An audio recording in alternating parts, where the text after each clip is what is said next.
El pasado 11 de diciembre, el Tribunal Constitucional de Turquía ilegalizaba el partido kurdo DTP, la cuarta fuerza política del país, desatando con ello una oleada de disturbios.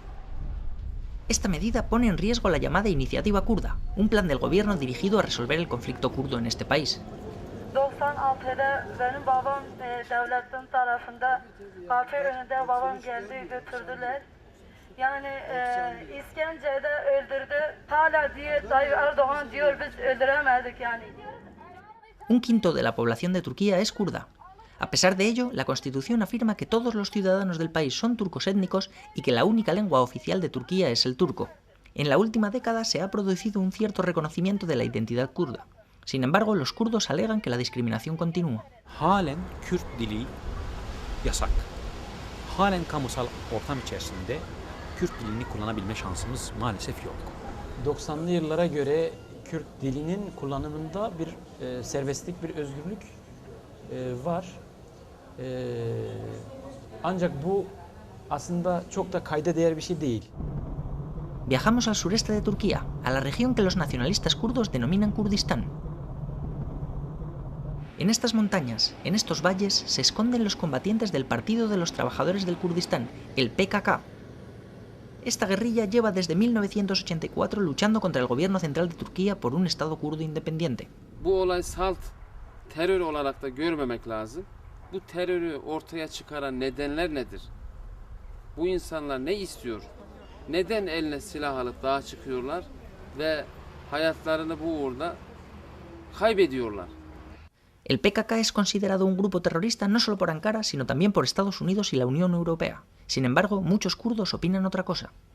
Aslında biraz daha sistem tarafında PKK'yi bir şekilde terörize etmeye çalışıyor ama bana göre PKK'de bugün Kürtlerin yasal haklarını, Kürtlerin talebini, Kürtlerin varoluşunu biraz daha kabullendirdiler. Este hombre es Ferit Çilek, alcalde de Karliova. Pertenecía al partido DTP que acaba de ser prohibido, aunque mantiene su cargo.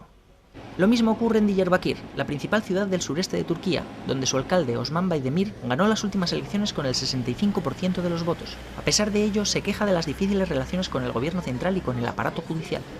30 yıllık bir tarih içerisinde çok ciddi çatışmalar yaşandı. Ve maalesef sosyo ve ekonomik olarak çok ciddi darbeler aldı Kürt coğrafyası.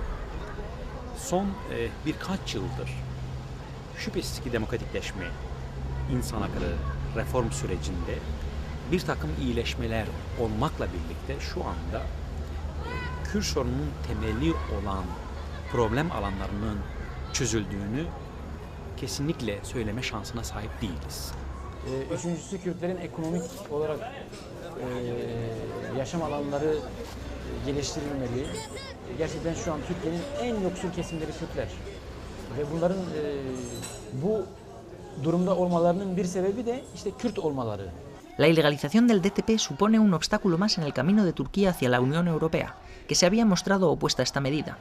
Sin embargo, la iniciativa kurda todavía sigue abierta, dando una esperanza a la paz. Hükümetin bu demokratik açılımını farklı etnik, dini kökenler, etnik kökenler ve farklı gruplar, düşünce grupları, yaşam tarzları bunlara demokratik ölçüler dahilinde başkalarına saldırmamak, başkalarına zorla dayatmamak veya zarar vermemek şartıyla bunların tamamen serbest kalmasını. Mevcut duruma baktığımızda her ne kadar söylemsel düzeyde, dilsel düzeyde bir takım pozitif gelişmeler olacağı söylense de şu ana kadar pratik yaşamda bir pozitif gelişmeye maalesef tanıklık etmiş değiliz. Yani demokratik yollarla verdiği yanları desteklenmesi gereken yönleridir. Bu hani barışı getirecek, bir şekilde çatışmaları durduracak, diyalog yoluyla bu sorunların çözümünü getirecek bir yaklaşım olacaktır. Kürtler, Kürt sorununun barışçıl ve demokratik çözümünü talep etmektedirler. Kürtler özgürlük talep etmektedirler. Ve Kürtler Türkiye'de Türklerle eşit haklarla yaşamak istemektedirler. Dolayısıyla kimliğinin, dilinin, kültürünün tanınması ve anayasal güvence altına alınmasını talep etmektedirler. Bu konudaki bugüne kadarki yanlış tutum ve davranışlar hükümetlerce sergilendiğini iddia ederek hükümetin açılımında bu konuya öncelik vereceğini ümitle bekliyorlar. Yani ve olumlu karşılıyorlar. Ancak şu anda bununla ilgili de bu atılan adımların samimi olduğuna inanmak biraz zor. Yani bir politika mı yapılıyor? Gerçekten Kürtlerin oluşan siyasal kurumları, oluşan siyasal gücü, Kürtlerin oluşan örgütlülüğü. Halk gerçekten bu çözümden biraz da umutlu var. Yani bu mücadelenin gelmiş olduğu bu aşamada artık Kürtlerin de bir siyasal kimlikte, yasal anlamda belli bir yer edinmek istiyor.